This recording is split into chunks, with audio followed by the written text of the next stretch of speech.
की जय यज्ञ नारायण भगवान की जय अनंत बलवंत हनुमंत लाल जी महाराज की जय हो शंभू बाबा की जय हो जय जय श्री राधे।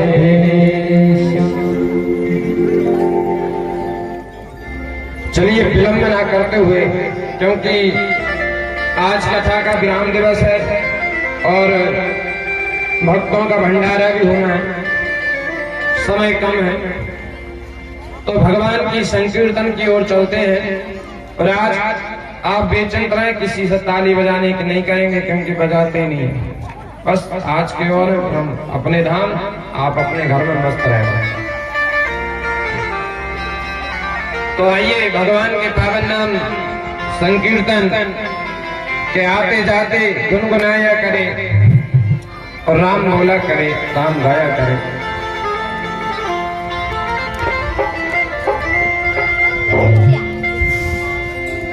जय जय राधा रमण हरि बोल, जय जय राधा राधा राधा, जय जय राधा रमण हरि बोल, जय जय राधा रमण हरि बोल, जय जय राधा रमण हरि बोल, जय जय राधा रमण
पावन चरित्र, भगवान के विवाह का पावन चरित्र सुना।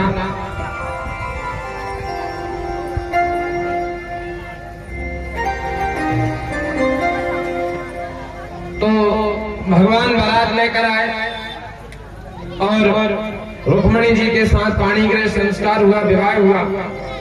सुखदेव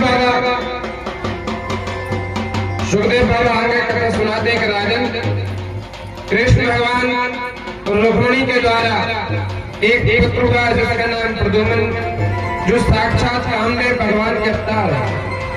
महाराज जी आप ऊपर रहिए।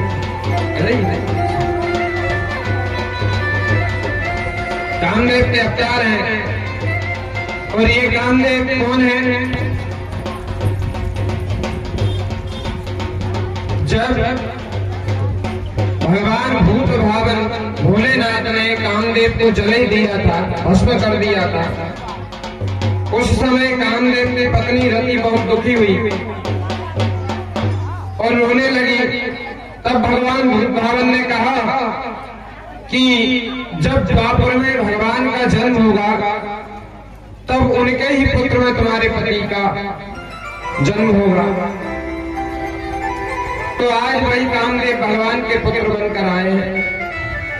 कृष्ण तनय हो यही पति तोरा, बचन अन्न था जाय नमोरा।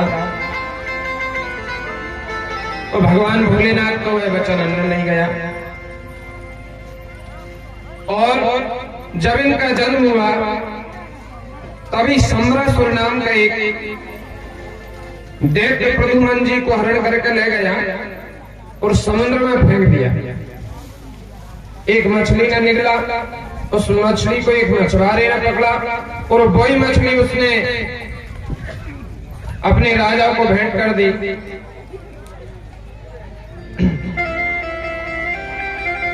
तो सम्रासुर के ही घर में इनका लालन पालन हुआ और इनकी जो पत्नी रति थी वो वही उसी घर में रहकर इनका लालन पालन करने लगी। प्रद्युम्न जी बड़े हुए तो एक दिन रति ने कहा कि आप मेरे पति हैं, याद कीजिए आप, और ये सम्रासुर तो आपका शत्रु है। तब तो उनको पूरी घटना याद आई। दोनों में भयंकर युद्ध हुआ। सेन शक्ति के साथ सम्रासुर का प्रद्युम्न जी ने वध किया और रति के साथ द्वारका आए। भगवान श्री कृष्ण रुक्मणी जी ने जब देखा तो आनंद की बाढ़ आ गई, क्योंकि जो पुत्र होते ही बिछुड़ जाए वो बहुले के साथ में आए तो कितनी खुशी होगी। सुखदेव बाबा कहते हैं परीक्षित प्रभु के और भी विवाह हुए। परीक्षित कहते हैं बाबा वह विवाह कहाँ कहाँ हुए वह भी हमको बताइए, क्योंकि हमने सुना है भगवान के 16,108 विवाह हुए। बाबा वर्णन करते हैं कि एक सत्रजित नाम के एक राजा थे। उनके पास सूर्य भगवान की दी हुई स्मंतक मणि थी जो 8 भार सोना प्रतिदिन निकालती थी। एक बार सत्रजित द्वारका में भगवान से मिलने के लिए आए तो द्वारकावासी ने जब देखा दूर से तो उनको लगा कि आज तो साक्षात सूर्यदेव आ रहे हैं। जैसे ही राजा पास में आए तो देखा कि ये तो सत्रजित राजा है। भगवान से भेंट हुई। भगवान बोले राजा ये जो मणि है अगर आप हमें दे दे तो अच्छा रहेगा, क्योंकि हमारा राज ज्यादा बड़ा है, तो प्रजा के लिए लालन पालने के लिए मणि जो सोना उगमती है वह हमको मिल जाती तो अच्छा रहता है। पर देखो सत्रजित ने भगवान को मणि मांगने पर भी मणि मिल गई। भगवान ने कहा ठीक है कोई बात नहीं, कोई बुराई वाली बात नहीं, आपकी सामग्री आपकी चीजें नहीं देना, कोई इसमें बुराई नहीं। सत्रजित चले गए। एक दिन सत्राजित के छोटे भाई ने वह मणि भी पहनी और जंगल के लिए वह शिकार करने जब गए तो वो खुद एक शेर के द्वारा शिकार हो गए। शेर ने उनको पकड़ा, मारा, मणि छीनी और चल दिया। जब सत्राजित को पता लगा तो वह अपने भाई की खोज के लिए निकले और पता लगा तो उन्होंने कहा कि ये हो ना हो, कृष्ण ने ही मेरे भाई को मणि के चक्कर में मार दिया है। पैसा बहुत बड़ी चीज होती है। पैसे में व्यक्ति अंधा हो जाता है। पैसे के मन में जो अपना धन सच्चे कामों में, सत्य काम में नहीं लगाता तो वो धन उसकी मति को भ्रष्ट कर देता है। अब सत्काम क्या था कि भगवान ने जब उससे मांगी थी, वो अगर दे देता मणि तो उसकी बुद्धि शुद्ध रहती, मगर भगवान के मांगने पर भी उसने जब मणि नहीं दी तो उसकी बुद्धि विचलित हो गई। और आज भगवान पर ही आरोप लगा रहा है कि भैया मेरे भाई को कृष्ण ने ही मारा है। और ये बात उसने अपनी पत्नी से बोला और साथ में पत्नी को बोल दिया कि किसी से बोलना मत, जब तक इसका पूरा पता नहीं चल जाता किसी को बताना मत। अब माताओं की तो आदत है, क्योंकि माताओं के लिए श्राप लगी, आदत नहीं श्राप लगी हुई है। युधिष्ठिर जी ने महाभारत में कुंती के साथ सारी माताओं को श्राप दे दी थी कि संसार की जितनी स्त्रियां हैं उनको मैं श्राप देता हूं, उनके पेट में कोई बात नहीं छुपे। इसलिए आप देखो, कोई बात कह दो और साथ में कह दो कि किसी से बोलना मत, फिर तो 2 मिनट नहीं लगते, उन्हें ये लगता है कि ये कब मैं दूसरे को सुना दूं। तो सत्राजित की पत्नी ने अपनी सहेली से कहा, फिर बस सहेली ने दूसरी सहेली से, ऐसे होती होती हुई बात राई का पहाड़ बन गई। राई का पहाड़ जानते हो आप? राई बोलते हैं सरसों के लिए। सरसों कितनी छोटी होती है, इतनी छोटी, तो कहीं वो देखते देखते पहाड़ बन जाए तो राई का पहाड़ होता है। सत्राजित ने जब ये बात भगवान के कानों पहुंची सत्राजित के द्वारा, भगवान को बहुत दुख हुआ कि देखो एक तो मणि मांगी थी, दी नहीं, और अब घटना हुई तो हम पर ही आरोप हो रहा है।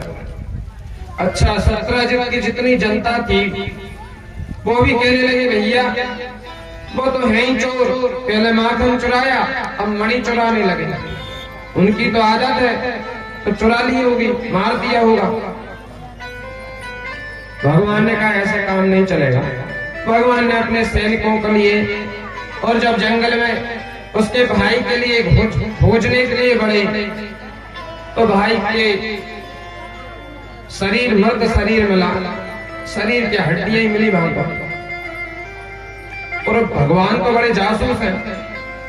भगवान ने आसपास देखा कि क्या कारण है कि इसकी मृत्यु हुई, तो उन्हें एक सिंह के पैरों के निशान मिले, शेर के। वो पैरों के निशान पकड़े पकड़े गए तो वो आगे एक गुफा में समाप्त हुए। उन्होंने अपने साथियों से कहा भैया हो ना हो इस गुफा में ही मणि है, मैं इस गुफा में जा रहा हूं, लौट के आ गया तो ठीक है, नहीं आप लोग लौट जाना, कुछ दिन देख लेना। महाराज वहां पर उन्होंने क्या देखा कि एक रीछ की पुत्री जामवती जो थी, जामवत की पुत्री, वो अपनी मणि से क्रीड़ा कर रही है। भगवान ने उनसे मांगना चाहे तो नहीं, मैं जामवंत आए और जामवंत ने भगवान के लिए देखकर गुस्से में युद्ध प्रारंभ कर दिया। और बंधुओं, जामवंत जब बलि राजा को भगवान ने वामन अवतार में छला था तब भी जामवंत थे, और जब हमारे श्री रामचंद्र जी मस्त सीता की खोज में समुद्र के लिए जा रहे हैं सेना को साथ लेकर, तब भी जामवंत थे। और आज द्वापर में ही भगवान जामवंत थे, लेकिन वो युद्ध 27 दिन तक चला। 28वें दिन तो जामवंत को पसीना आ गया। वो समझ गए कि ये साधारण मानव नहीं है और अपने प्रभु को पहचान गए, पैरों में गिर पड़े, बोले प्रभु मैं समझ गया आप मेरे ही राम हैं, क्षमा करें, अपराध हो गया। अच्छा, ये जामवंत और भगवान का युद्ध हुआ क्या हुआ कि जब भगवान ने रावण को जीता, श्री रामचंद्र जी ने, तो वहां उत्साह हो रहा था, भगवान बड़े आनंद के साथ बैठे थे।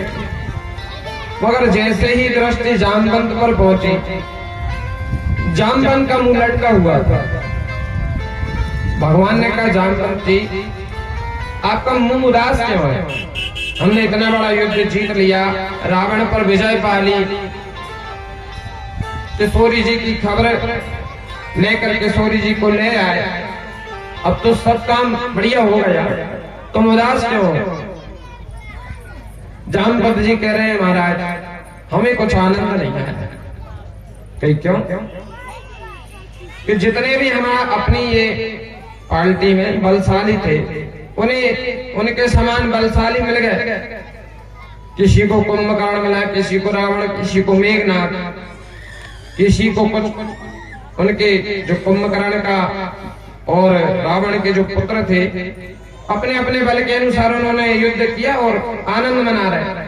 हमें कोई हमारे बल बराबर कोई लड़ने के लिए मिला ही नहीं।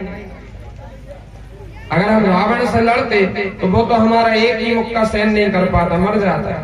इसलिए हमें हमारे हाथों में जो खुजली चलती है ना युद्ध की, वो अभी मिट्टी नहीं मारा है, तो हम इसलिए उदास हैं। और प्रभु हमें कोई युद्ध करने लायक इतना बलशाली दिख ही नहीं रहा है आपके सिवा, तो क्यों ना अपन दोनों युद्ध कर लें। भगवान बोले जामवंत जी आप क्या कह रहे हैं? आप कहां मेरे पिता के समान बुजुर्ग और मैं मर्यादा अवतार में हूँ। अगर मैं आपसे युद्ध करूंगा तो संसार में क्या कहेंगे कि देखो एक राम जी मर्यादा में आए और बुजुर्ग पिता के समान सतमार्ग में चलने वाले उनसे युद्ध कर रहे। मगर जामवंत जी आप दुखी ना हो, थोड़ी सी प्रतीक्षा होगी, जब मैं द्वापर में आऊंगा तो युद्ध अवश्य करूंगा। तो आज भगवान ने जामवंत की वो इच्छा पूरी की। भगवान ने सारी लीला मणि की बताई कि हम पर आरोप लगा हुआ है, ये मणि हमको दे दो ताकि सत्रजित राजा को हम दे सके।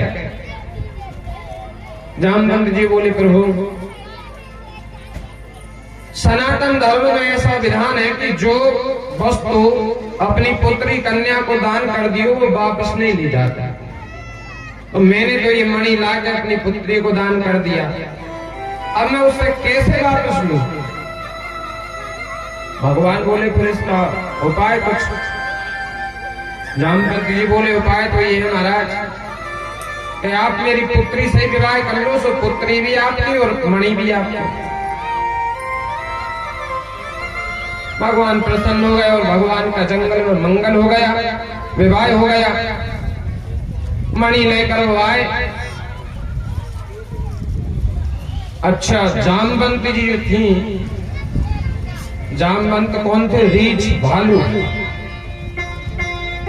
भालू जानते हो भैया आप? जानते? भालू, रीछ। अब भालू है तो आपने देखे पूरे काले बड़े बड़े बाल, उनकी पुत्री भी वैसी होंगी। तो भगवान ने कहा कि इनको हम अगर इस स्वरूप में स्वीकार करेंगे तो क्या रहेगी संसार में, बात अनेक अनेक होंगे। तो उन्होंने एक लीला की और वो रुक्मणी जी के सामने जामवंती जी को ले गए। जामवंती जी से बोले, जामवती जी से कि आप ऐसा करो, पल्लू से अपना मुंह ढांक लेना। रुक्मणी जी कितना ही कहें लेकिन मुंह मत दिखाना। रुक्मणी जी से जाकर बोले प्रभु देवी हम आपके लिए एक वस्तु लाए हुए हैं। रुक्मणी जी ने कहा कहाँ है, कौन है? भगवान कहते हैं आपके लिए एक सौत लेकर आ गया, हम सौतन, और इतनी सुंदर है, इतनी सुंदर है कि तुम उनके आगे कहीं भी सुंदरता में नहीं लगती है। बड़ा चलाकर भगवान ने जब रुक्मणी जी को इतना उनके अंदर द्वेष भावना पैदा कर दी, और वो उन्होंने कहा, रुक्मणी जी ने कहा बताओ प्रभु कहाँ है, तो बताए ना, मुंह देखना चाहे, तो भगवान ने उनको दुखा दिया। रुक्मणी जी को थोड़ा क्रोध आया, और रुक्मणी जी ने कहा कि आप कह रहे हो मेरे से भी ज्यादा सुंदर है, तो मैं श्राप देता हूं तो मेरे बराबर सुंदर हो जाए, मेरे से ज्यादा सुंदर हो तो मेरे बराबर ही हो जाए। अब भगवान तो यही चाह रहे थे। सोई वे सुंदर बनती हुई चली गई, दिव्य सौंदर्य उनके अंदर आ गया, तो भगवान तो चाह रहे थे, भगवान ने दिखाया तो देखते ही रह गए रुक्मणी। भगवान सत्राजित के पास गए, मणि दी। सत्राजित अपने आप में लज्जित हुआ, तब मैंने प्रभु को आरोप लगाया। अच्छा जनता को रोक देखो, जैसे ही भगवान ने मणि दी तो सारी जनता कहने लगी अरे हम तो पहले ही समझ रहे थे सत्राजित गलत है, भगवान के चोर हो सकते हैं। जिनके पास साक्षात लक्ष्मी जी हैं, रत्नों का भंडार है, क्या वो चोर हो सकते हैं? महाराज ये जनता है, कब किसी की हो जाए कोई पता नहीं। सत्राजित लज्जित हुआ। सत्राजित ने भगवान की प्रार्थना की, और सत्राजित ने कहा प्रभु आप मेरे अपराधों को क्षमा करें, और अगर क्षमा करेंगे तो मैं समझूंगा कि आप मुझसे प्रसन्न हैं। अब प्रसन्न आप कैसे हैं, तो इसके लिए प्रभु अगर आप मुझसे प्रसन्न है, मेरे अपराधों को क्षमा कर रहे हैं, तो आप ऐसा करिए कि मेरी पुत्री से आप विवाह कर लीजिए। सो भगवान ने सत्यभामा नाम की जो सत्राजित की पुत्री थी उनसे विवाह कर लिया। तो ये तीसरा विवाह भगवान का सत्यभामा के साथ संपन्न हुआ।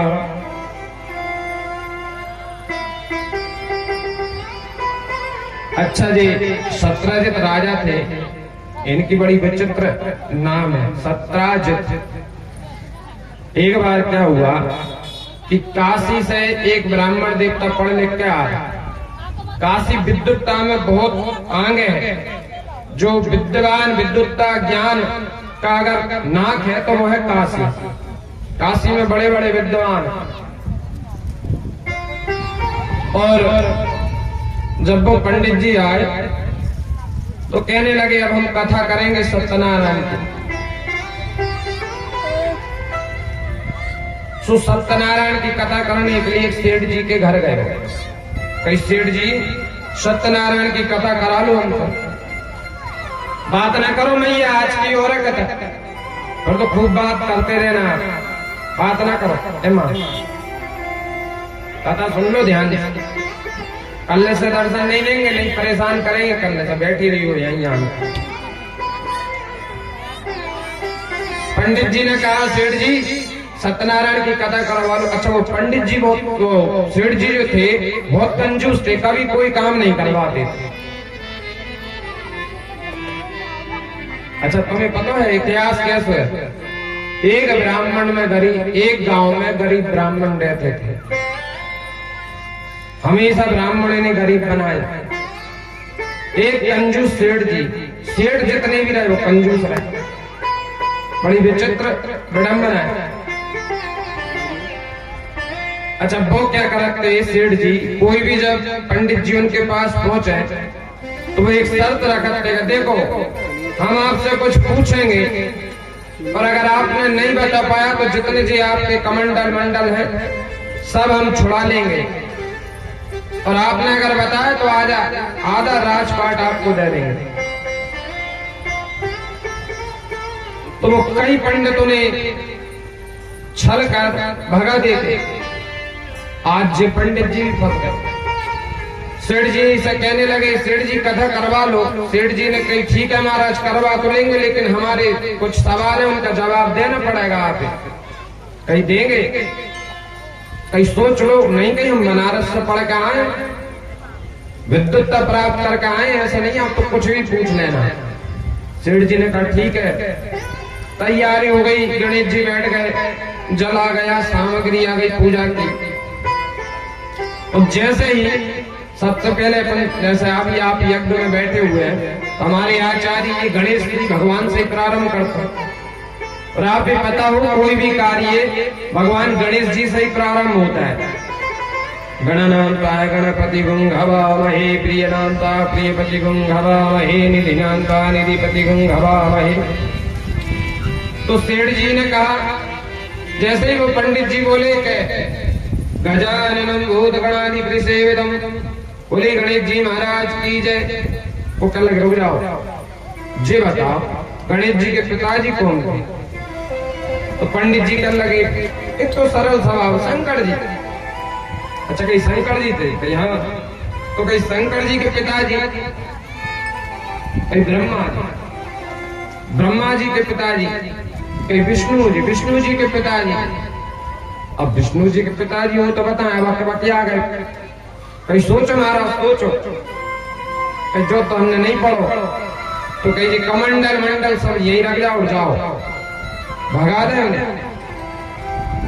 अब ऐसे आ रहे थे, दूसरे गांव के थे वे, जैसे पार्वती के विमान लो खारपा में कोई सेठ जी हो, वो आ रहे थे, तो खेत पर उनके ही भैया खेती का काम कर रहे थे। तो वो दुखी होकर आ रहे थे बेचारे, रोते हुए कि जितने हम ज्ञान अर्जन करके पुस्तक और ले ली उन्होंने, गमछा भी ले ले। भैया बोले क्या हुआ, सारी घटना बताई। भैया कह लगे ऐसा काम नहीं चले, आज हम सत्यनारायण कथा करेंगे सेठ जी की। अरे कहीं तुम्हें मंत्र ही नहीं आया तो कहां से? कहीं तुम चिंता मत करो, तुम कहां के जीत के आए, तुम्हें मंत्र आते तुम जीत के आए। कहीं बात तो सही है। सुन धोती लगा के तिलक लगा कर गए, कहीं सेठ जी कथा करवा लो। कहीं तुम्हारे भैया तो नहीं करके गए, और तुम तो बिल्कुल नहीं पढ़े, तुम कहां से हमारे सवालों को जवाब दे पाओ? नहीं कहीं तुम पूछो जाइयो, हम ना दे तो हमें लूट ले। महाराज कथा प्रारंभ हुई, वही गणेश जी, शंकर जी के पिताजी, गणेश जी के पिताजी हमने पूछे। लेकिन एक इस बार क्या हुआ कि जो पंडित जी गए थे उन्होंने गणेश जी से प्रारंभ नहीं करे। सबसे पहले उन्होंने कौन सा मंत्र पढ़ा?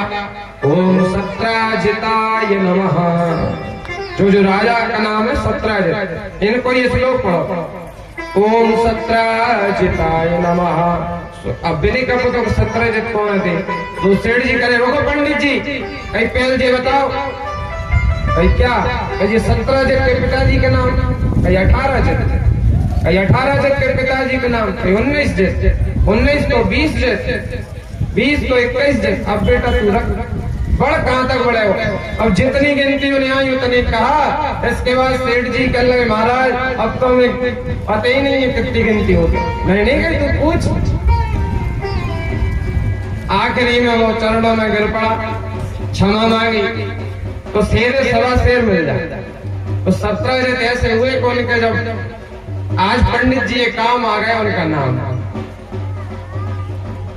और ज्यादा होशियारी अपने नहीं बताना चाहिए, नहीं भगवान थोड़ा सा स्क्रू ढीरो कर देना तो बोलते हैं ना कि सनक दो पागल होगा वो व्यक्ति। जो अकल है वो एक साइड चले जाता है, और अगर स्क्रू भी ढीलो नहीं करेंगे भगवान तो कुछ भी लीला कर देते हैं। तो नए युवक होने देखो तो जोश में काम करता, होश में नहीं करता। तुम तो जो होगा देखा जाएगा यार, बाद की क्या चिंता करना। लेकिन बुजुर्ग बड़े सोच समझ कर काम करते हैं। ऐसे ही एक ट्रेन में 3 नए युवक बैठे एक डिब्बे में, और उसी डिब्बे में एक बुजुर्ग बैठे, हमारे प्रधान यजमान जैसे। तो वो नए युवक थे, वो पहली बार यात्रा कर रहे थे ट्रेन की। अच्छा पहली बार कहीं अपन जाओ तो बड़ी देखने की, हर चीज इस्तेमाल करने की पड़ता है कि ट्रेन कैसे चलता है, क्या है, पंखा कैसे चलते हैं, कैसा क्या होता है।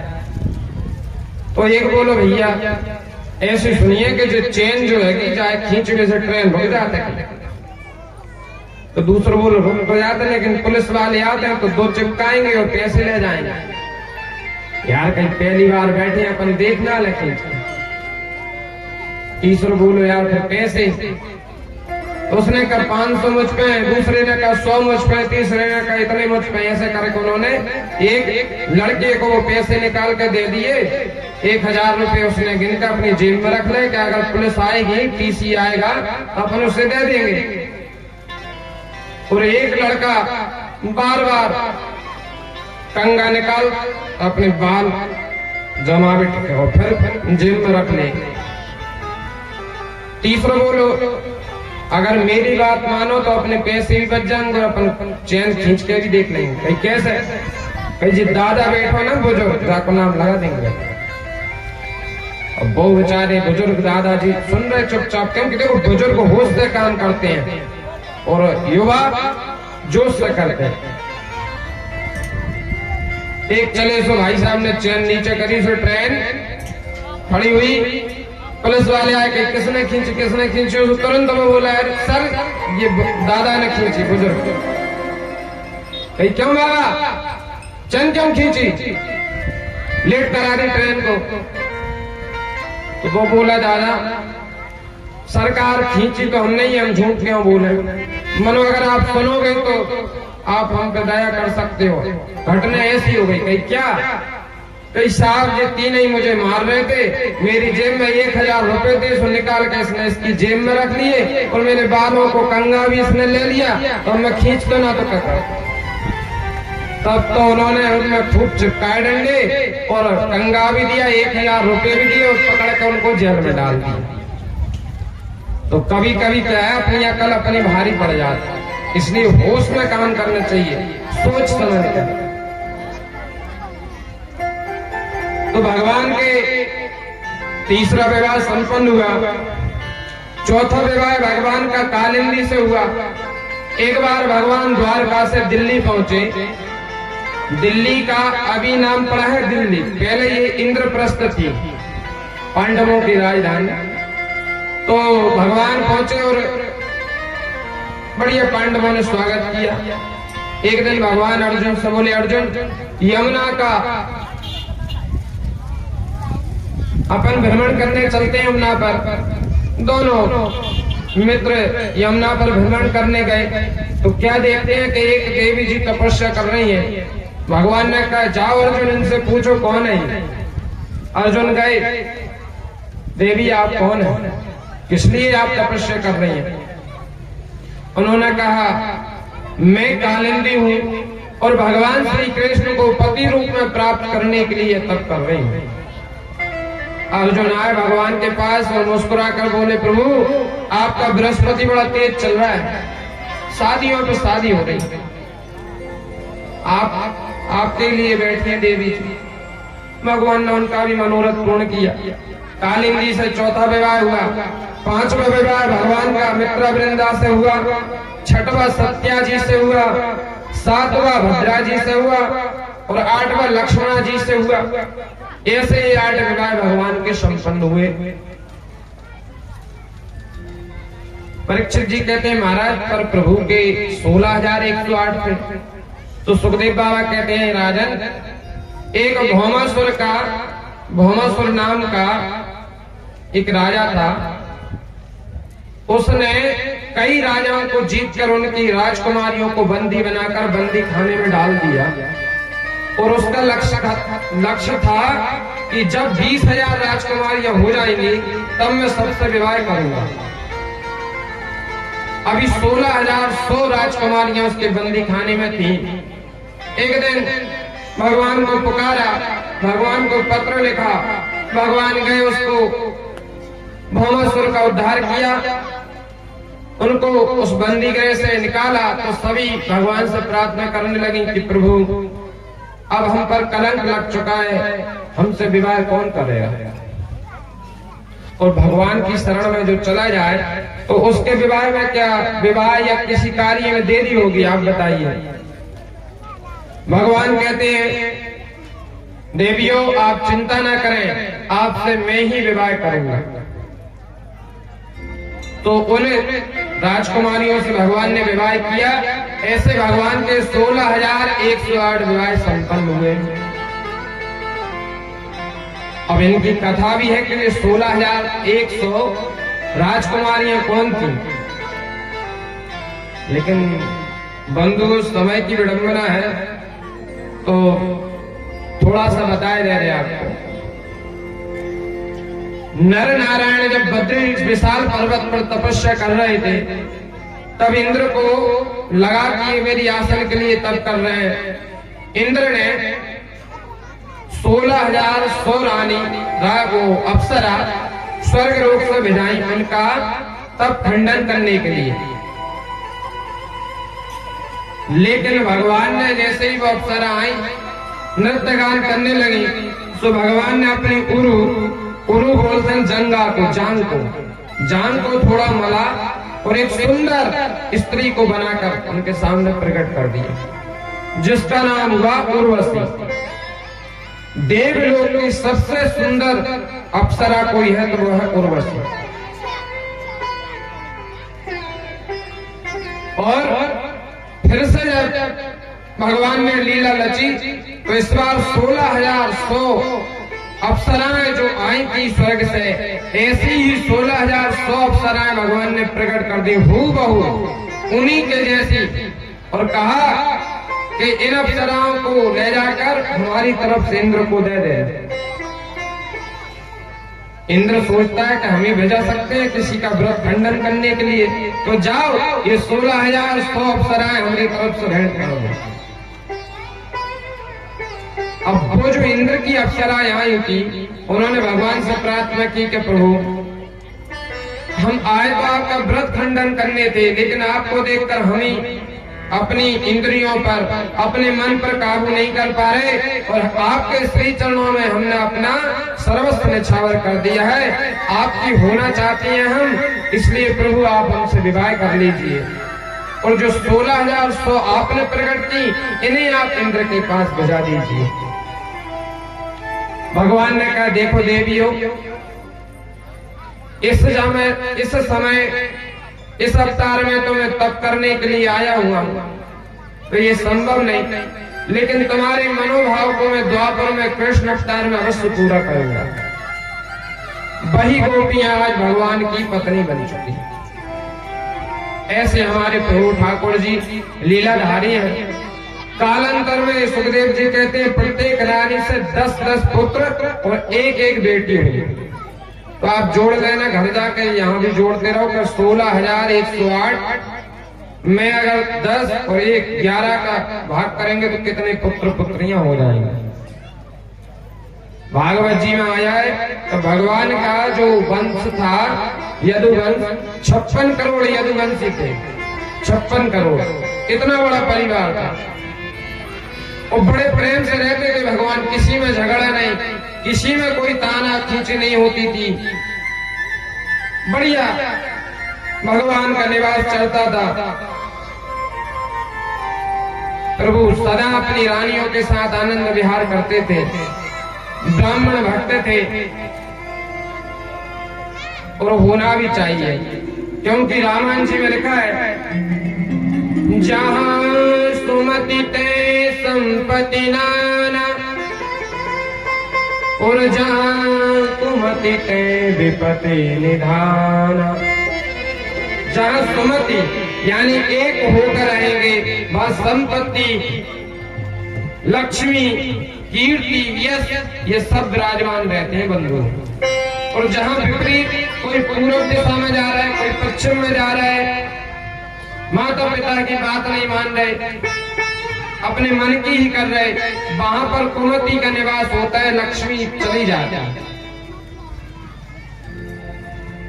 तो भगवान से हमें शिक्षा लेना चाहिए कि भगवान इतने 56 करोड़ यदुवंशियों में भी कितने रहते हैं। कभी भगवान का चेहरा मुरझाया नहीं होता है, सदा खिला हुआ।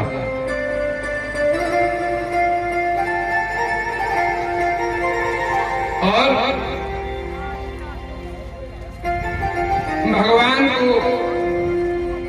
जो सत्संग करता है उसी का चेहरा खिला हुआ होता है। क्योंकि सत्संग करेंगे, जब शिक्षा मिलेगी जब हमारे जीवन में उतरेगी, और जब जीवन में हम अपने कोई सत्संग की चर्चा उतारेंगे तो आनंद आ जाएगा। सत्संग का इतना प्रभाव है कि एक बार ऐसे ही एक पंडित जी कथा सुना रहे थे। तो जैसे हमारी माताओं की संख्या ज्यादा है और पुरुष वर्ग कम है, यहाँ भी देख लो आप, पुरुष वर्ग कम है, माता इतनी है।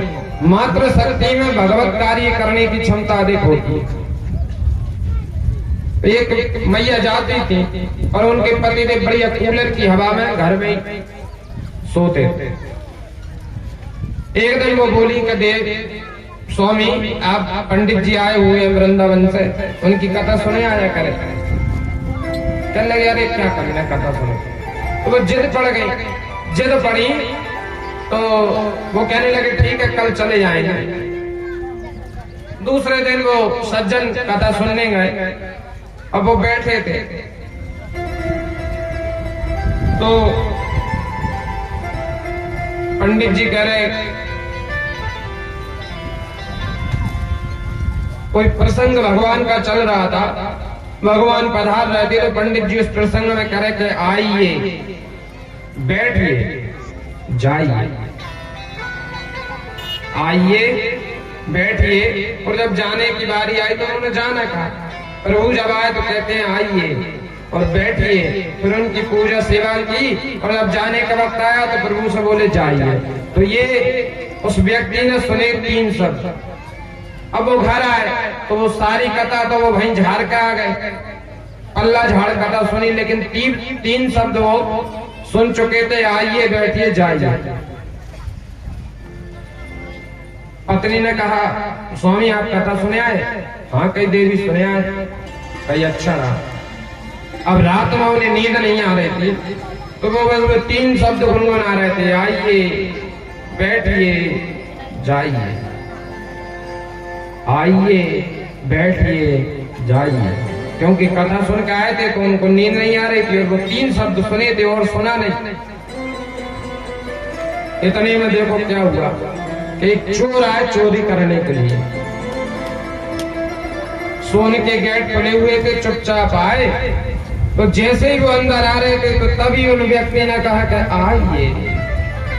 चोर ने कहा ओहो महाराज इन्होंने तो देख लिया। सो चोर वहीं चुपचाप बैठ गए नीचे। कोई दूसरा शब्द उन्होंने कहा बैठिए। तब तो चोर ने कहा महाराज आज नहीं बच पा रहे, आज तो पुलिस ने ये जरूर पकड़वाएंगे। बैठिए भी कह दिया, हम बैठ गए। सोई चोर दबे पैर जाने लगा तो तीसरा शब्द उसने बोला जाइए। तब तो चोर ने कहा इसने देख लिया, सुबह ये पुलिस में पकड़वाएगा। और वो दूसरे घर से जितना माल चोरी करके लाया था सब वो और उसके चरणों में रख दिया, प्रणाम किया, क्षमा मांगने लगा। रे क्षमा करो गलती हो गई। तो वो तो आग बंद करके कह रहे थे आइए, बैठिए, जाइए, आइए, बैठिए, जाइए। चोर गए सोचो अरे भाई कौन है तू, कौन है? तो चोर ने कहा जानबूझकर सोच रहे हैं कि मैं इसको भगा दूं और स्वयं पुलिस से पकड़वाऊं। चोर कहता है सब जानते हैं सरकार, आप क्यों झूठ बोल रहे हैं? आप तो जो माल रख लो और मुझे जाने दो। वो सज्जन समझ गए सब लीला से पड़ोसी का माल रख लिया और वो चला गया चोर। और प्रातः जब अपनी पति से बोला कि देवी मैं कथा सुन के आया तो कथा से इतना लाभ हुआ कि देखो इतने सोने चांदी जेवर मिल गए। कहीं कैसे तो उन्होंने सारी घटना बताई। तो पत्नी कहती है स्वामी आप असली कथा से नकली शब्द चुनकर लाए और नकली शब्दों से आपको इतना फायदा हो गया। कहीं आप भगवान के नाम लेकर आते तो कितना फायदा होगा।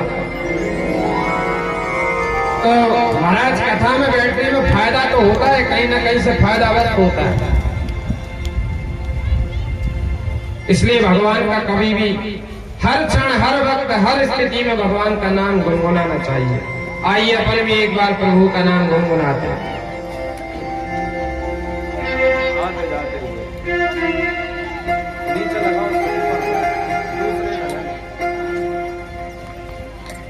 क्योंकि रामायण जी में लिखा है, भाव तु भाव न ख्यालस हो, नाम जपत मंगल दिस हो। भाव है कैसे भी करके, जैसे परिभाषा बताएं आपको, आप भाव से प्रेम से जप रहे तो भी आपका मंगल होना। और हम जैसे पंडित जी आपको बार बार करें कि जपो ताली बजाओ, तो आप सोच रहे हैं कि महाराज क्या सोचेंगे, बजाओ बजाओ, तो फिर उसमें भी आपका कल्याण है। किसी के डरने के बाद आप जपते हैं, उसी में भी कल्याण, मतलब कैसे भी करके अगर आप भगवान का नाम लेते हैं तो आपका कल्याण ही।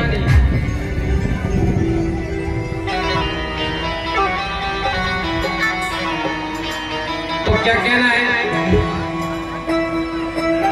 ये राम बोला करो, राम गाया करो,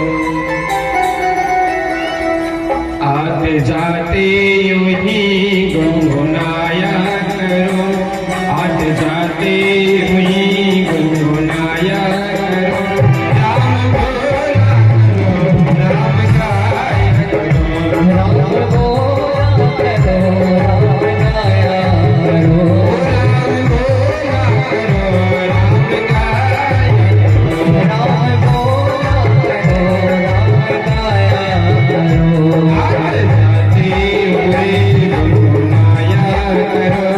आते जाते ही गुनगुनाया करो, राम बोला करो, राम गाया करो, राम बोला करो, राम गाया करो।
हम 2 दिन से नहीं कह रहे ताली बजाओ नचो, तो वाकई नहीं नच रहे, तो ना ताली बजा रहे। हम भी अच्छे बेसरे में, आप चिंता न करो, नहीं बोलेंगे। आप माटी के ढेला बैठने हाथ पाँव भगवान ने दिए, लेकिन काम के नहीं है, कोई बात नहीं, मत बजाओ।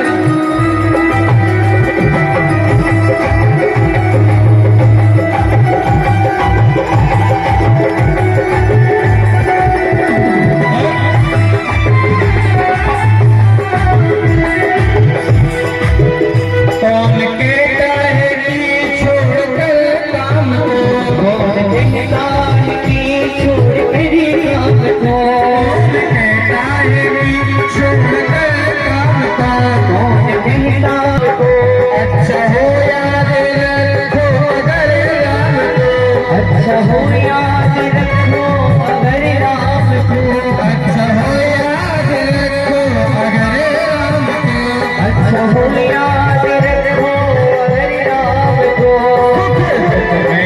देखो गाया करो राम बोला करो राम गाया करो, राम बोला करो राम गाया करो, राम बोला करो राम गाया करो, राम बोला करो राम गाया।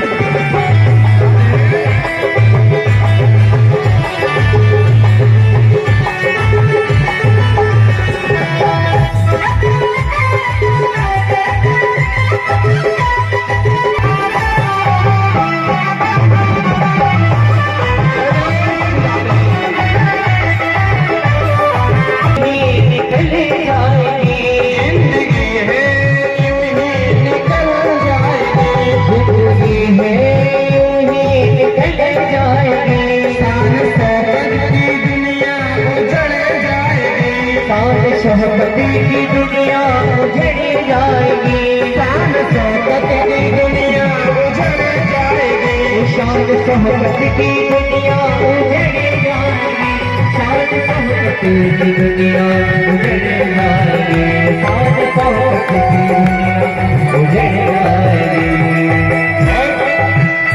अपने मन से अपने मन से उनको लाया करो। देखो भैया, शास्त्र पुराण जितने भी हैं भैया, थोड़ी सी मास्टर जी और ऊंची कर दो थोड़ी।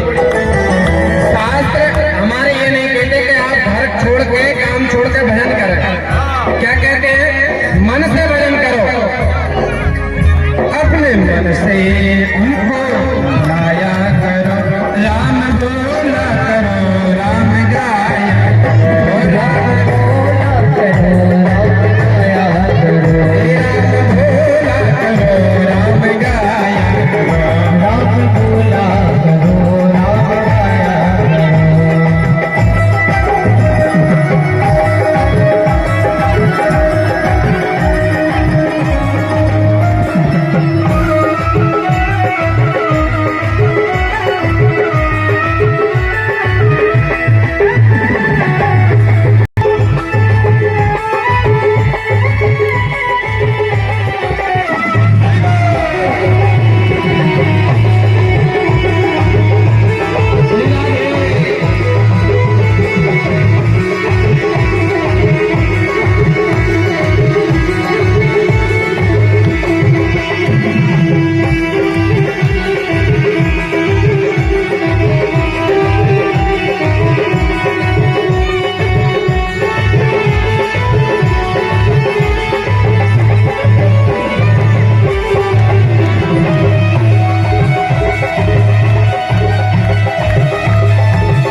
सेटिंग करते हैं बाद में बिगाड़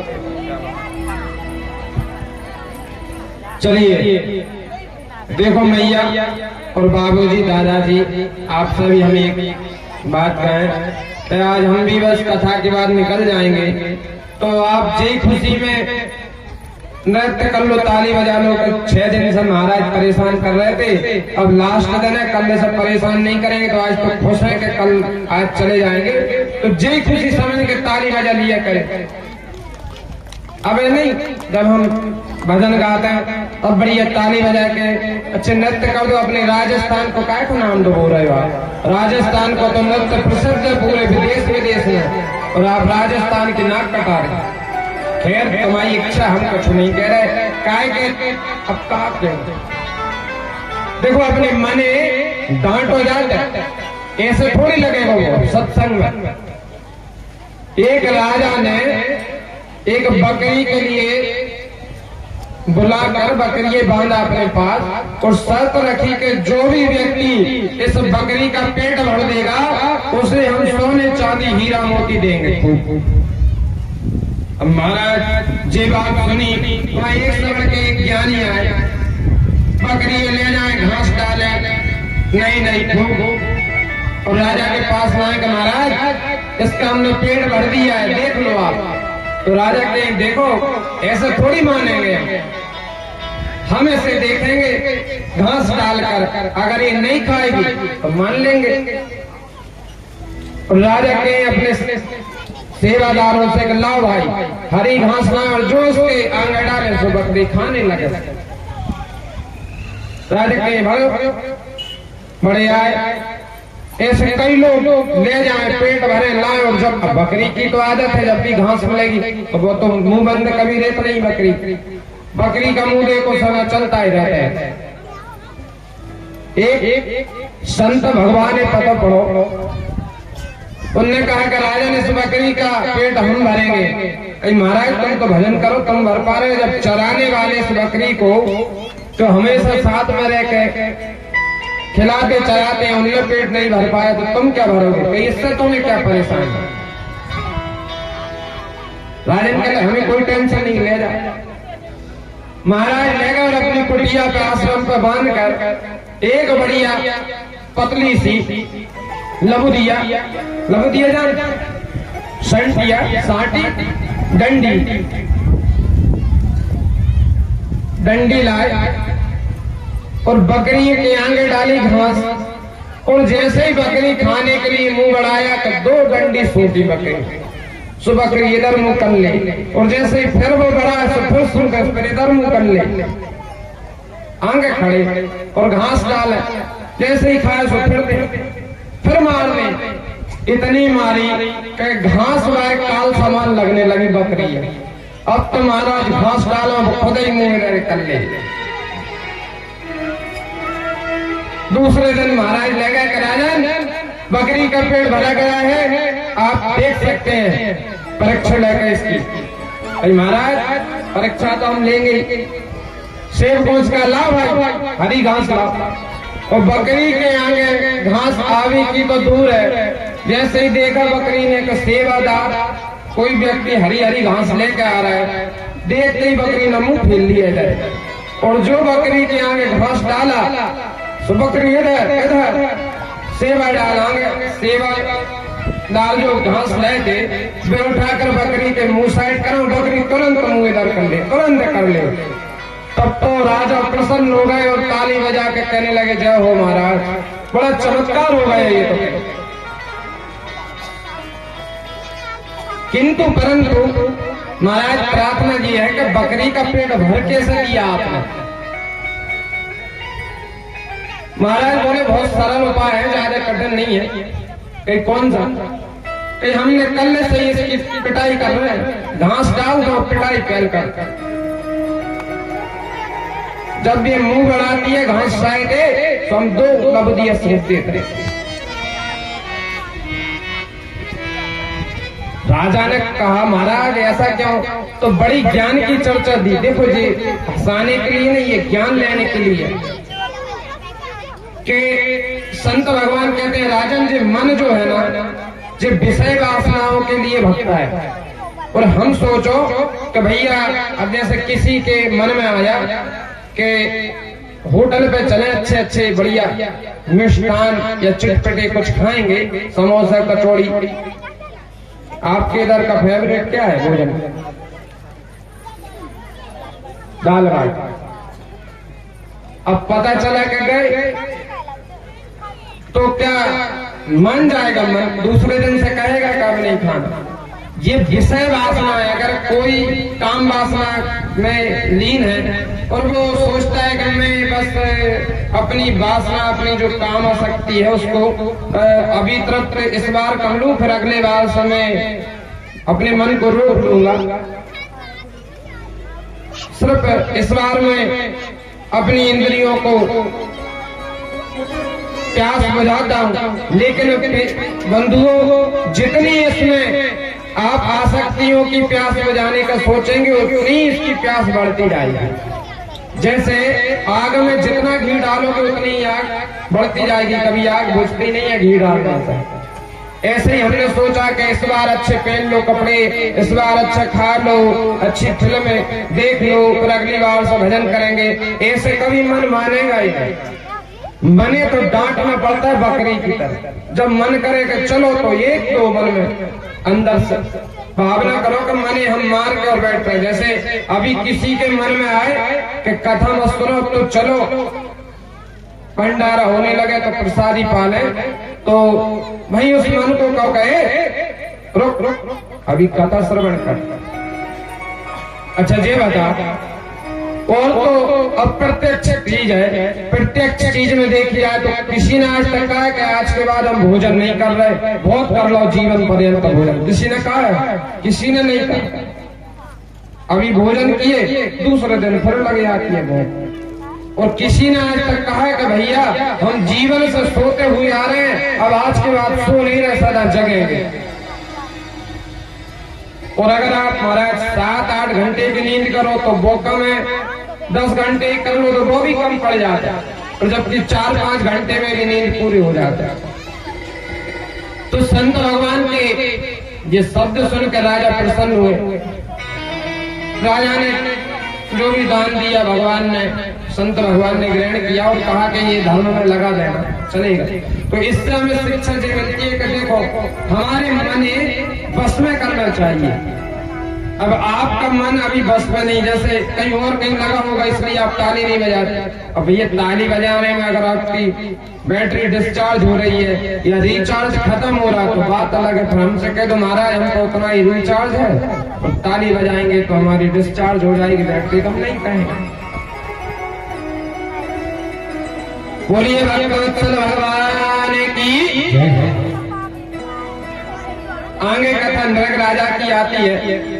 एक बार भगवान छोटे छोटे बालकों के साथ एक बगीचा में गए और बालकों से कहा कि बेटा आप सब खेलो यहाँ, हम इस वृक्ष की छाया में बैठकर भगवान का ध्यान करते हैं। बालक गेंद ले गए और खेलने लगे, तो वहीं पास में एक कुआं था, कुएं में गेंद गई, और जब बालक उसको निकालने के लिए कुएं की ओर बढ़े तो क्या देखते हैं कि कुएं में एक बहुत बड़ा गिरगिट बैठा हुआ है। उसको देखकर वे दौड़े और भगवान से कहते हैं प्रभु इतना बड़ा गिरगिट हमने कभी देखा ही नहीं, आप चल के देखा हुआ है कौन है।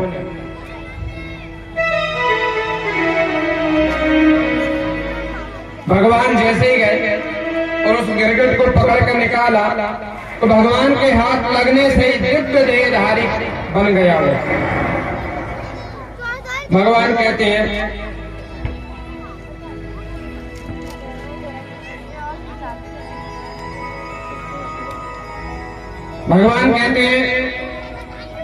कौन हो भाई, तुम कौन हो?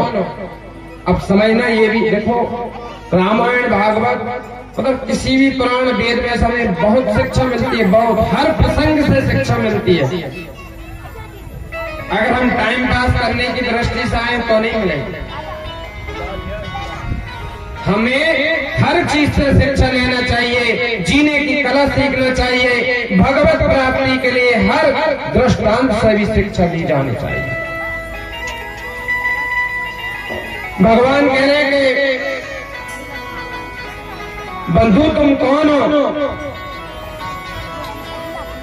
तो थोड़ा अभिमान से कह रहा है, नगो नाम नरेंद्रो मिक्षवा कुतनया प्रभो दानेष्वाख्यानेषु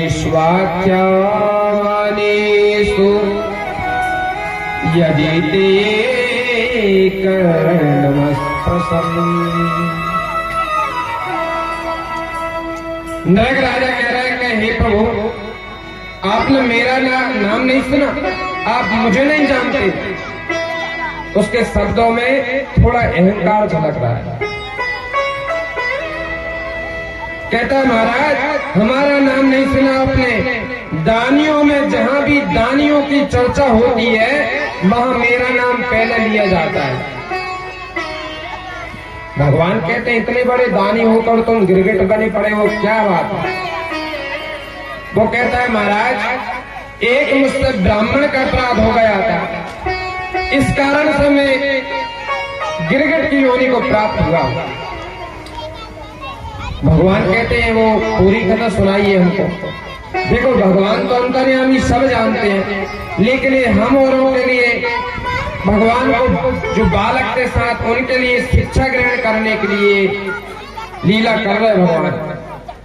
तो नरक राजा कहता है महाराज, जब भी दानियों में कोई बात होती है मेरी बात पहले चलती है, क्योंकि मैं इतना बड़ा दानी हूं, दानी था कि संसार में जितने आकाश में तारे होते हैं उनको गिना जा सकता है, लेकिन महाराज मैंने अपने जीवन काल में इतनी गाय दान की गौ कि उन गायों की संख्या गिनी नहीं जा सकती।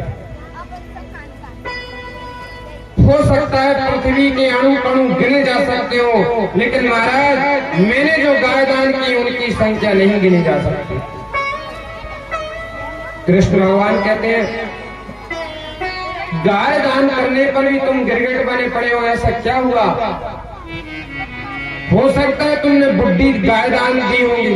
राजा कहते हैं नहीं नहीं महाराज, बुड्ढी दान नहीं, हष्ट पुष्ट दूध देने वाली बछड़ा बछड़ी के 7 महीने, और इतना ही नहीं महाराज, सोने से सींग मड़ाकर चांदी से खुर मड़ाकर दान दी है।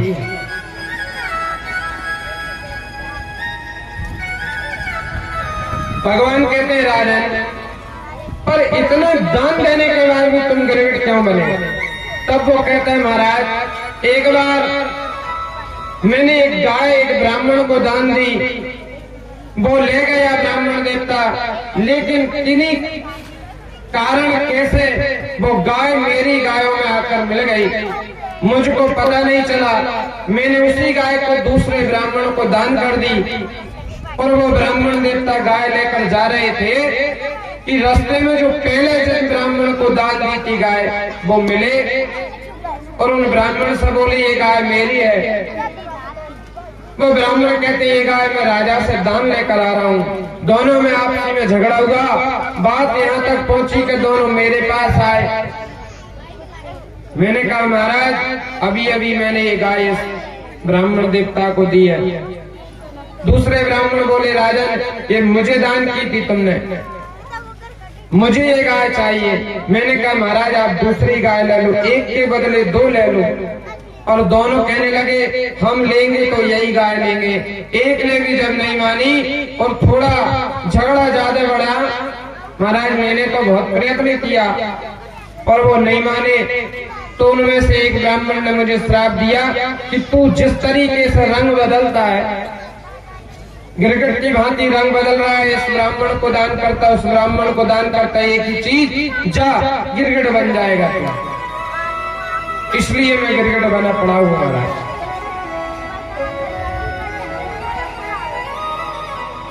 भगवान ने कहा देखो राजन, ब्राह्मण का धन खाने से व्यक्ति का वंश मिट जाता है।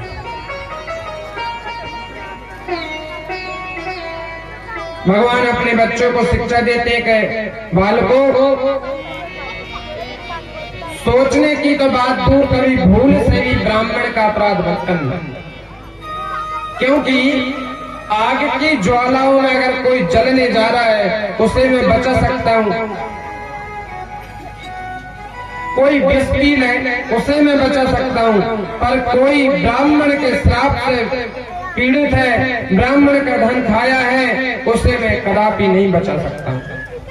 क्योंकि ब्राह्मणों की श्राप से जैसे कोई विष पिएगा तो जो विष पिएगा वही मरेगा। कोई आग में कूद गया, नदी में डूब गया तो वही व्यक्ति सिर्फ मरेगा जो ये कृत्य करेगा। लेकिन ब्राह्मणों का धन खाने वाले का तो वंश ही मिट जाता है। इसलिए भूल से भी कभी ब्राह्मण का अपमान ना हो। ये देवी हो कन्या, बात ना करो, बात ना करो बेटा। कुछ ही क्षण में हमारे बीच में सुदामा जी आएंगे, भगवान सुदामा का पावन मिलन होगा। ऐसी कथा की ओर अपन बढ़ते जा रहे हैं। आनंद आ रहा है या नहीं आ रहा? थोड़ा सा गहराई में पहुंच जाते हैं, पता नहीं आपको गहराई में अच्छा लगता है। ना हम हलाहलम मन्ने विषम्य प्रतिक्रिया ब्रह्मस्य हि विषम प्रोक्तम नाशं प्रति विधिर भुवि। भगवान कहते हैं मैं अन्य अपराधों से बचा सकता हूँ, लेकिन ब्राह्मण का कोई अपराध करता है उसको मैं नहीं बचा सकता हूँ। और आपको काकभूषण जी की कथा अगर याद हो, किन किन को पता है काकभूषण जी की कथा? हाथ उठाएं बहुत। किन्हीं को नहीं? वाह, कम मात्रा में। काकभूषण जी ने भी भगवान अपने गुरु का अपराध कर दिया था। पहले वो कौआ की योनि में नहीं थे तो वहां शंकर जी ने श्राप दे दिया था, लेकिन गुरु ही आगे आए। तो कहने का तात्पर्य है कि ब्राह्मण का, संत का, गौ का, ये तीन अपराध सबसे बड़े अपराध माने जाते हैं। गाय का, ब्राह्मण का और संत का। इन अपराधों में भगवान खुद श्राप दे देते हैं, खुद गुस्सा हो जाते हैं, दूसरे की तो बात है। ऐसा पावन चरित्र सुखदेव जी ने राजा परीक्षित को सुनाया। आगे कहते हैं कि एक पौंड्रक नाम का राजा हुआ जो अपने आप को भगवान मानने लगा। अब देखो, भगवान के होते हुए डुप्लीकेट भगवान बन गए। और आज तो कलयुग है, आज तो जी मान लो हर व्यक्ति अपने आप ही भगवान समझ रहा है। हर व्यक्ति अपने आप ही भगवान मान रहा है। पौंड्रक ने एक बार भगवान को चिट्ठी लिखी, पर्चा, कि मैं युद्ध के लिए ललकारता हूं, मैं भगवान हूं असली, तू डुप्लीकेट भगवान बना बैठा है द्वारका में, मुझसे युद्ध कर। अब इसमें पौंड्रक की गलती नहीं थी, उसका जो मित्र था काशीराज, वो भड़काता था कि मित्र तुम भगवान बन जाओ, हम तुम्हारे साथ हैं। अब तो पौंड्रक ने कर तो दिया, लेकिन भगवान ने स्वीकार की। और जैसे ही भगवान आए, पौंड्रक के तो पसीना आने लगा देखते। अच्छा, पौंड्रक ने इतनी विचित्र लीला रचाई, चार तो हाथ बना लिए और एक फटका दबाता तो गरुड़ जी उड़ के आ जाते, एक फटका दबाया तो उसका चक्र सुदर्शन आया और होली में सब मशीनों द्वारा उसने बना रखा था। एक डुप्लीकेट हनुमान जी भी बना रखे थे, एक डुप्लीकेट दाऊ भैया भी बना रखे थे। भगवान हंसते मुस्कुराते हैं कि देखो इसने लीला तो बढ़िया अच्छी की, भले डुप्लीकेट बनाए, लेकिन कितना इसने चिंतन किया होगा मेरा, कि इसने एक मेरे स्वरूप को परिणत कर दिया। नकली ये बन गया, लेकिन असली इसको मैं किए दे रहा हूं। और भगवान ने अपने चक्र सुदर्शन से उसका उद्धार किया और उसको मुक्ति दी। काशीराज का भी सिर काट के काशी देश में पहुंचा दिया। तो भगवान के तेज, भगवान के शरीर में उसका तेज समा गया। जो व्यक्ति कैसे भी करके भगवान को भजन करता है, भगवान में हमने नहीं बोला भाव कवाव अनखान से। आप दुश्मन मान लो, माता पिता मान लो, भाई मान लो, बंधु मान लो, बहन मान लो, कैसे भी आप रिश्ता जोड़ेंगे तो भगवान से कैसे भी रिश्ता जोड़ने पर आपका कल्याण होगा।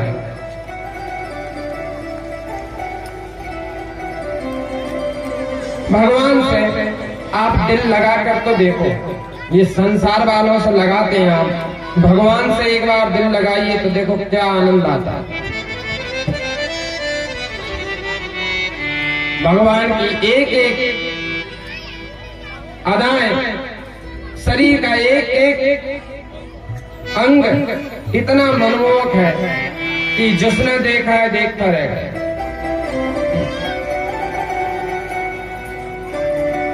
एक कवि ने भजन लिखा है,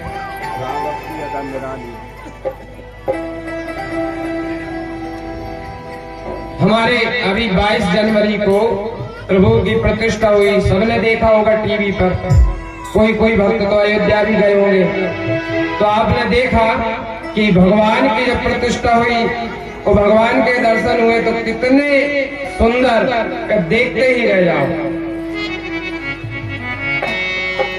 ऐसे हमारे निराले प्रभु की अदा बड़ी निराली है।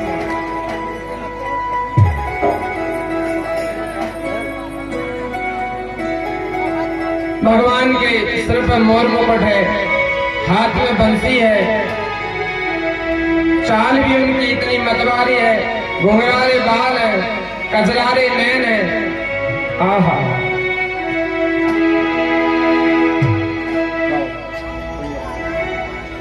आनंद आता है दर्शन करने में। आइए अपन संगीत आचार्य श्रीमुख से एक भजन सुनते हैं, पुरानी कथाओं का आनंद लेते हैं।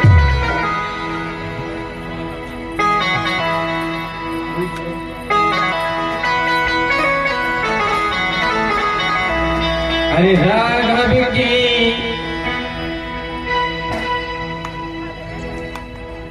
हमारे अयोध्या में जो विराजमान अभी 22 तारीख को प्रभु विराजे हैं, तो आप ये ना सोचो मन में कि उनकी ये मूर्ति है साक्षात।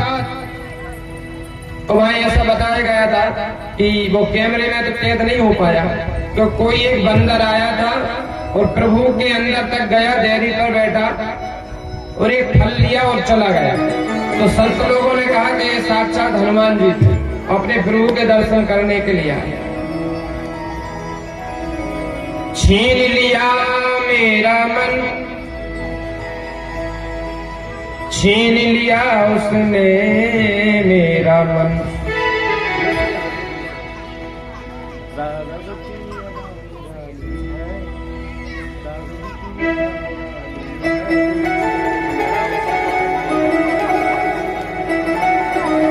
तो ऐसे ठाकुर जी की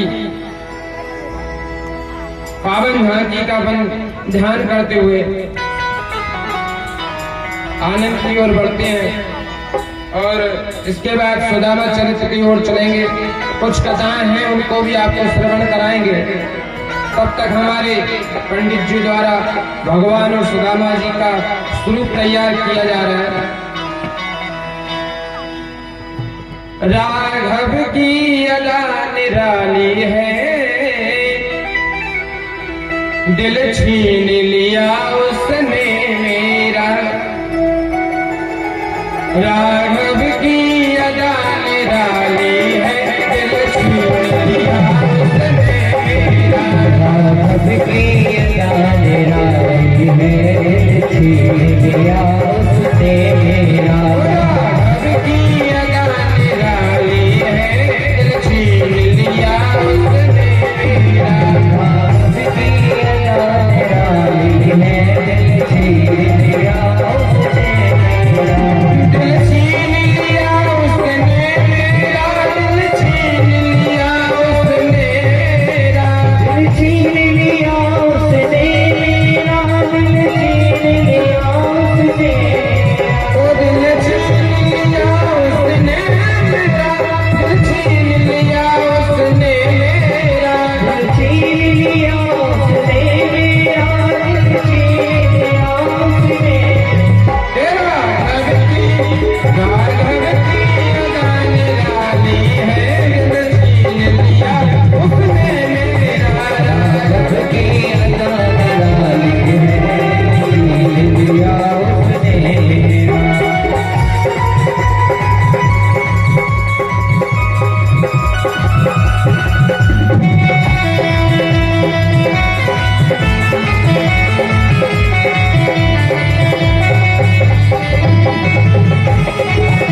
हंस कर सब छीन लिया मेरा ये जादू तेरी बातों में।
आनंद नहीं आया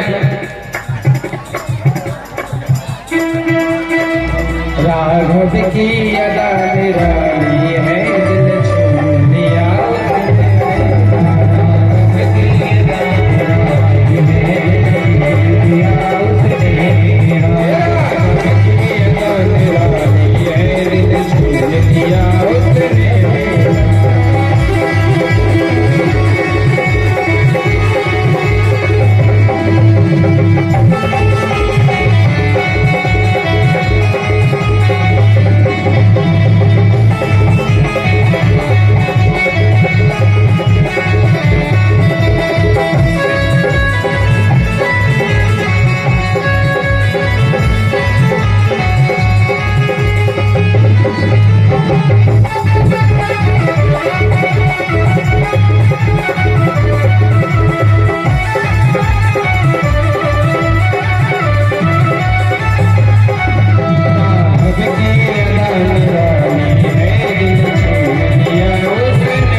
प्रभु की अनेक कथाएं हैं और हरि अनंत हरि कथा अनंता कई सुनी बहुविधि सब संता।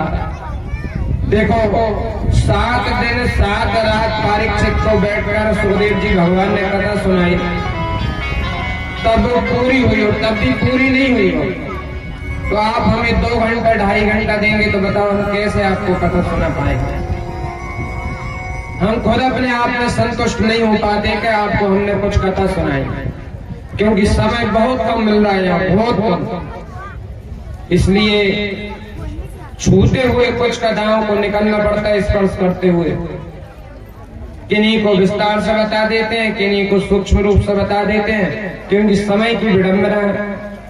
आगे भगवान की अनेकों कथाएं, पौंडरक राजा को उद्धार किया और भगवान की दिनचर्या बताई गई है कि भगवान कैसे रहते हैं। ब्रह्म मुहूर्त में जागते हैं, अपने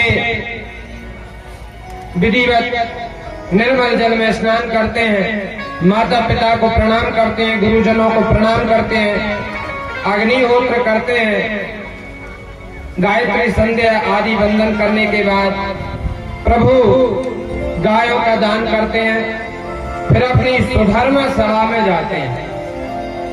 उनकी प्रभु की जो सभा है उसका नाम है सुधर्मा सभा। उसकी विशेषता क्या है कि कितनी भी बैठने वाली जनता आ जाए, हमेशा एक सीट खाली रहती है वहां पर, एक सिंहासन हमेशा वहां पर खाली रहेगी। ये उस सुधर्मा सभा की विशेषता है। ऐसी प्रभु की लीला है। तभी वहां पर एक पत्र आता है कि प्रभु पांडवों द्वारा राजसूय यज्ञ किया जा रहा है जिसमें आप पधारे। भगवान पांडवों के पास गए और बोले देखो अगर आप राजसूय यज्ञ करना चाहते हैं तो राजसूय यज्ञ में पहले सभी राजाओं को जीतना पड़ता है। आपने बाकी तो सब जीत लिए और जो मित्र थे वो मिल गए, समर्पण कर दिया। एक जरासंध बचा है, उसके पास चलते हैं। भगवान भीम, दादा अर्जुन और भगवान तीनों जब जरासंध के पास पहुंचे, ब्राह्मण भेष बनाया और भिक्षा लेने के गए तो जरासंध से कहते हैं हमको भिक्षा में धन नहीं चाहिए, हमको भिक्षा में युद्ध चाहिए। जरासंध ने जब ये सुना तो जरासंध समझ गया कि भैया ब्राह्मण कभी युद्ध नहीं करता, ब्राह्मण तो वेद पुराण को ज्ञाता होता है, युद्ध का पढ़ाई उसके पास रहती है, शस्त्र चलाना आते हैं, लेकिन वो कभी युद्ध नहीं करता। ये तो कोई राजा है। भगवान से कहता है बताओ अपने परिचय दो, कौन हो तुम?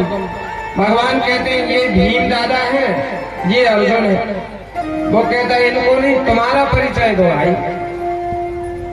तो वो कहने लगे भगवान इनके मामा के पुत्र हम हैं, मामा के लड़का हम हैं।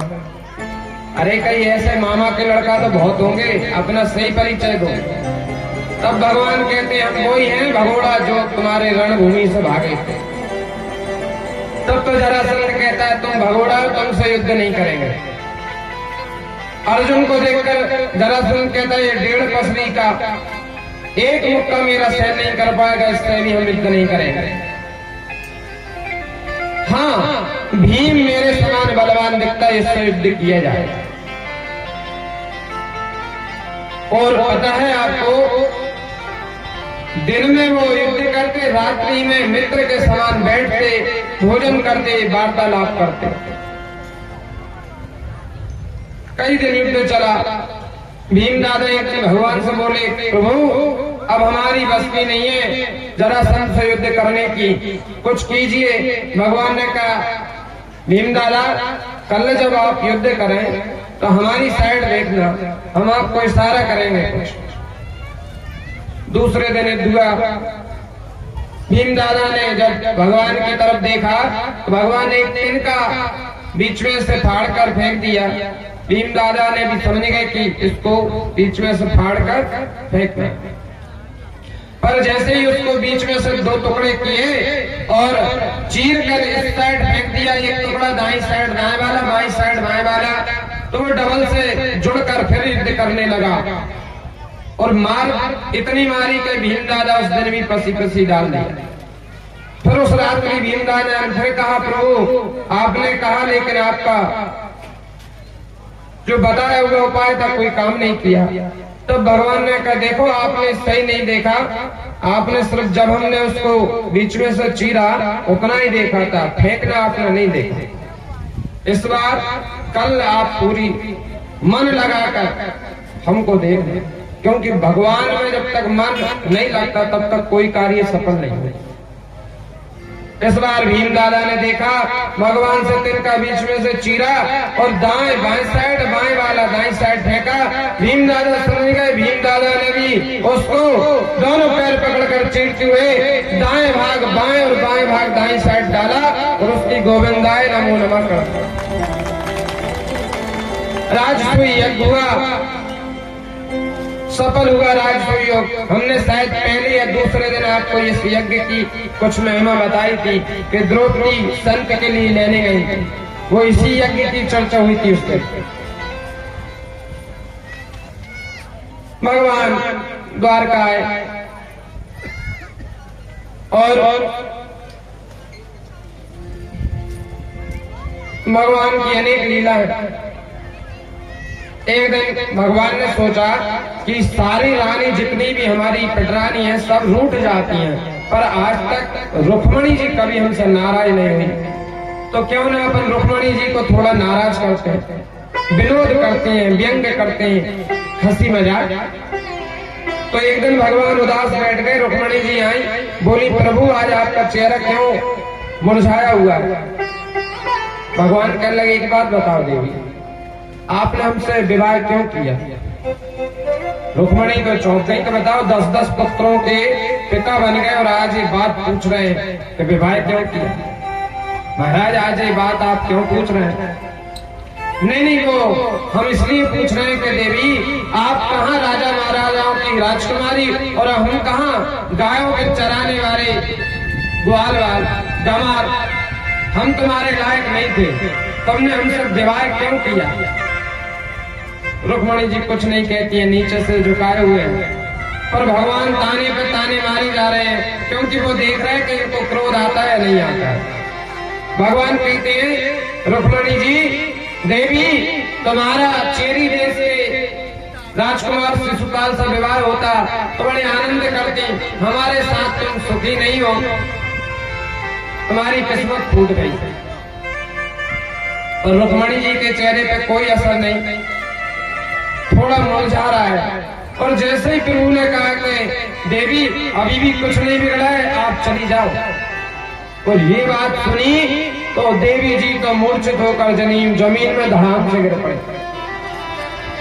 क्योंकि प्रभु से वियोग वाली बात थी।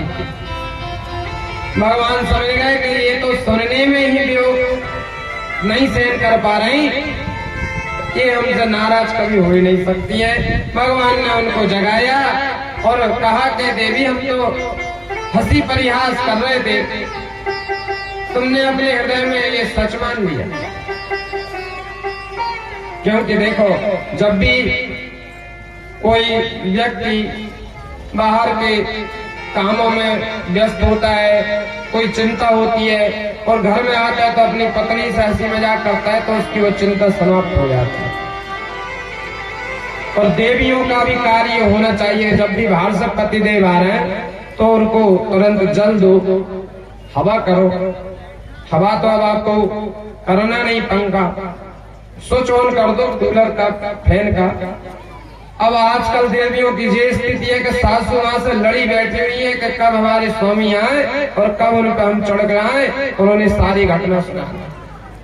और स्वामी जी दुनिया भर की टेंशन लेके आए और जूता नहीं निकाल पाए उन्हें, और तुरंत तुम्हारी मम्मी को समझ ली क्यों दिन भर से लड़ रही है।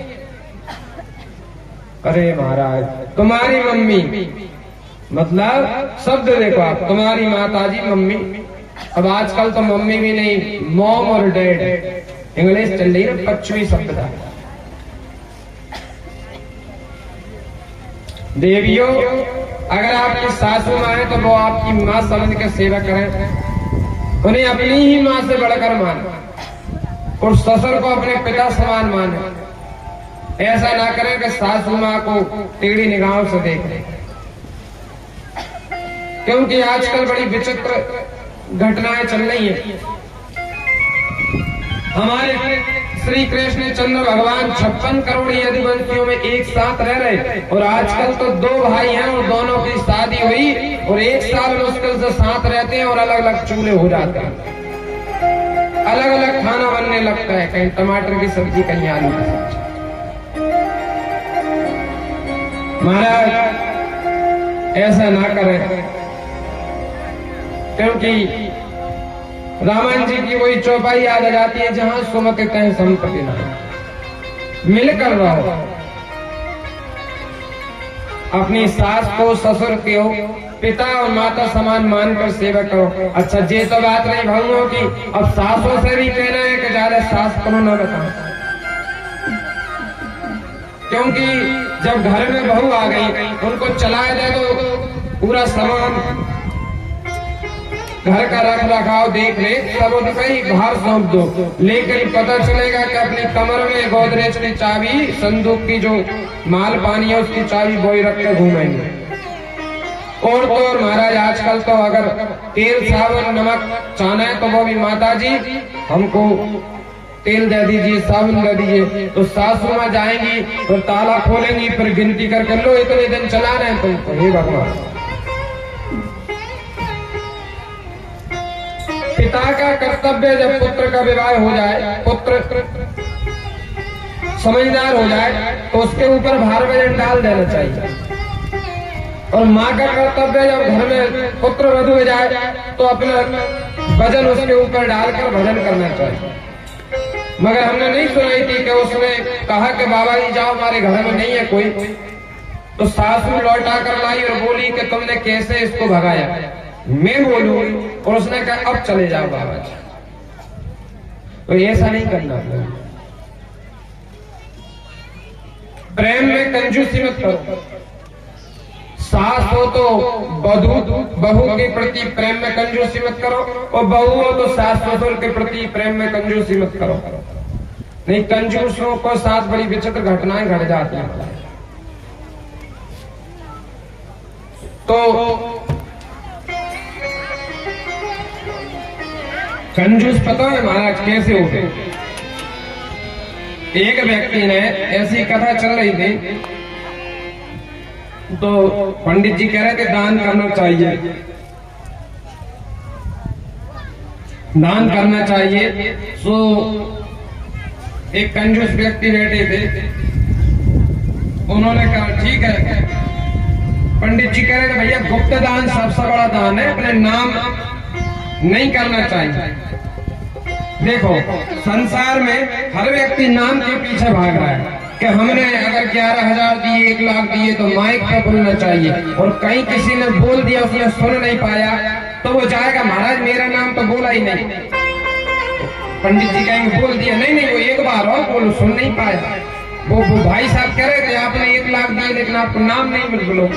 अब नाम से क्या हो रहा है? ऐसे ही एक व्यक्ति थे, तो उन्होंने चेक गुप्त दान करने के लिए चेक पे 1 लाख की राशि भर के दे दी कि ये लो।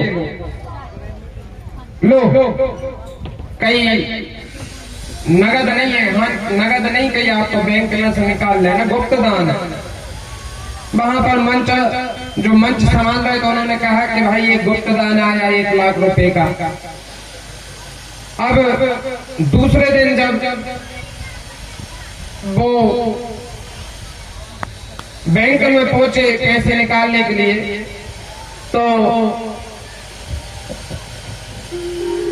बैंक वाले मैनेजर साहब को जैसे ही चेक थमाया, मैनेजर साहब ने देख कर कहा भैया इसके सिग्नेचर तो है ही नहीं, जिस व्यक्ति का ये अकाउंट है उसके सिग्नेचर होनी है, सिग्नेचर तो है ही नहीं, नाम तो लिखा ही नहीं है। तो तुरंत फिर वो सज्जन के पास आए कि आपने इसमें नाम तो लिखा ही नहीं, वो चेक बाउंस नहीं, पैसे नहीं मिल पा रहे, आपने इसमें नाम नहीं लिखा। तो वो बड़े अकड़ कर बोले बड़े होशियार हो आप, तो कहीं गुप्त दान में नाम लिखा जाता है, गुप्त दान है वो तो। ऐसे ऐसे विचित्र प्राण। तो ये संसार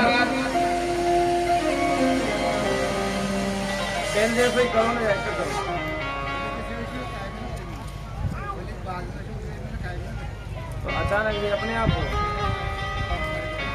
पता नहीं, यहाँ के तो माए के भी अपने आप आवाज चेंज बदल लेते, हाँ तो बोल बोल के गलो लग गया।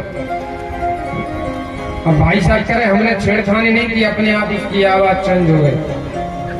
अब हो सकता है हनुमान जी भूत प्रेत तो आ नहीं सके, यज्ञ चल रहा, कोई देवी देवता आकर बैठ गए हों। खैर आज को समय और करते हैं। एक और महाशय थे, ऐसे ही बैठे थे, पंडित जी कह रहे दान करना चाहिए, दान करना चाहिए, तो उनकी इच्छा हुई कि दान करना चाहिए। उन्होंने एक सिक्का निकाला, अपनी मुट्ठी बांधे थे, सिक्का रखे थे, वो सोच रहे करें या ना करें, 10 का सिक्का है चला जाएगा, 10 रुपए कम हो जाएंगे। फिर सोचे कर दो, फिर उन्होंने कहा रहने दो, 10 रुपए कम हो जाएंगे। फिर मानूंगा, अब 10 तो है कर दो, और मुट्ठी बांधे थे सिक्का को उसमें रखे थे। तो महाराज क्या हुआ कि जब उन्होंने कहा कि कर दो और देख लें 10 का ही है, ज्यादा तो नहीं है, तो जैसे ही उन्होंने खोला तो गर्मी के दिन आप कोई सिक्का रखकर मुट्ठी बांधेंगे तो पसी आ जाएगा उसमें। और जैसे ही उसने देखा कि पसीना आ गया है तो वो बोला ओहो पैसा भी रो रहा है कि मैं तुमको छोड़ के नहीं जाना चाहता हूँ, चल मत रो, मैं जेब में रख लेता हूँ, तू मत जाना। उन्होंने वापस अपनी जेब में रख लिया। तो ऐसे दान नहीं करना अपन एक कंजूसों की बात। दान की बड़ी श्रेष्ठ महिमा है।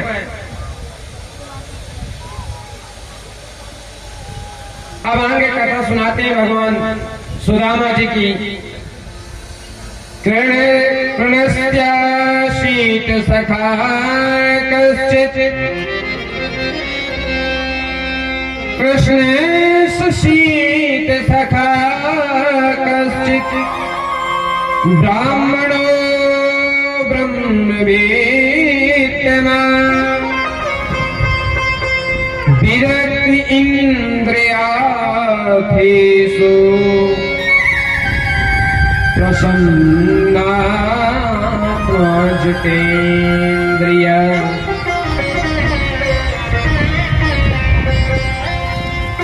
सुदामा चरित्र की बड़ी गहराई वाली कथा है, शिक्षा लेने की कथा है।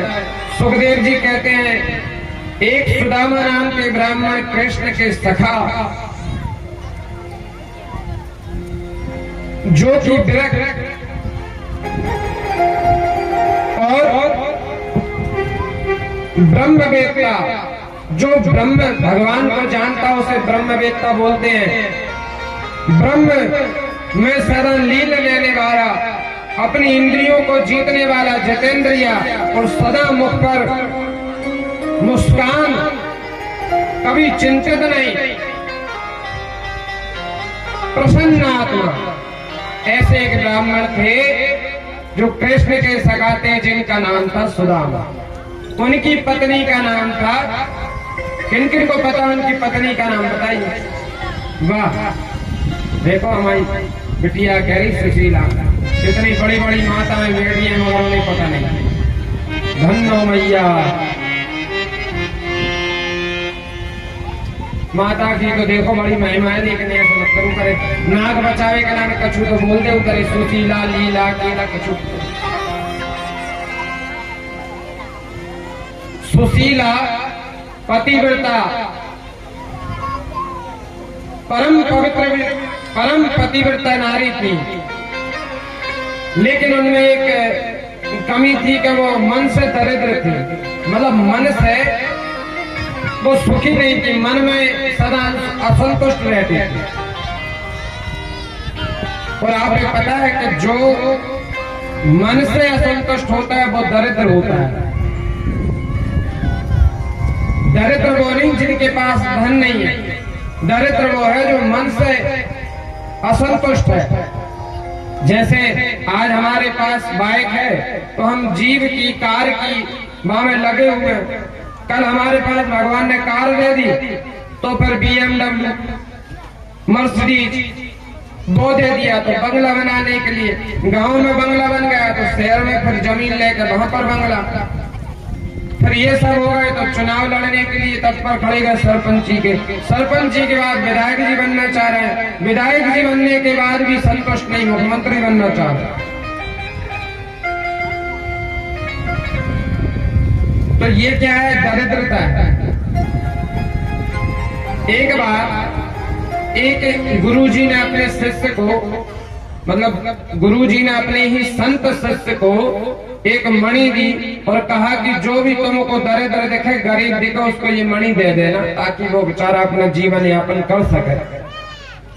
अब वो संसार में घूमते विचरण करते जाते हैं तीर्थ यात्राओं पे कहीं कहीं, तो उनको गरीब कोई दिखता नहीं। लेकिन महाराज एक दिन वो रास्ते में बैठकर मगन, अब संत तो संत कहीं भी विचरण करते बैठे थे, तभी उनको आवाज सुनाई दी घोड़ों की आने की, रथ की आने की। पर एक व्यक्ति जब आगे आया बोला, ए महाराज हटो, हमारे महाराज आ रहे हैं, रास्ता छोड़ दो। महाराज बोले अपने महाराज से कहो वही रास्ता बदल ले, हम तो पैर के ही बैठे, कहीं जानते नहीं हमारे महाराज को दिग्विजय करने के लिए जा रहे हैं। कई राजाओं को जीत रखा है उन्होंने, कितने देश के राजा बने बैठे हैं वो, कितने में महाराज आए।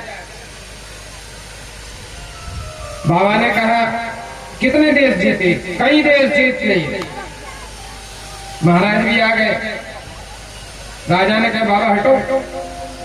बाबा कहने लगे राजन कहाँ जा रहे हैं? कहीं मैं उस देश के राजा को जीतने के लिए जा रहा हूँ। अभी कहाँ के राजा हो? अभी मैं इस देश का राजा हूँ और मैंने 10 देश को जीत के 10 देशों पर मेरा राज्य है। ये 11वां राज्य जीतने जा रहा हूँ, इस पे भी मैं जीत कर राज करूंगा। तब तो महाराज ने तुरंत मणि निकाली और बोले राजन ये मणि रखो। राजा कहने लगे ये मणि किस लिए दे रहे आप? बोले मेरे गुरुजी ने कहा था कि जो तुमको सबसे ज्यादा दरिद्र दिखे दरिद्र मैंने उसको ये मणि दे देना। राजन तुमसे दरिद्र मुझे संसार में कोई नहीं दिखा। राजा तो चौंक गया, मुझे जैसे राजा को आप दरिद्र कह रहे हैं? मैं 10 देश का राजा बना बैठा हूं और तुम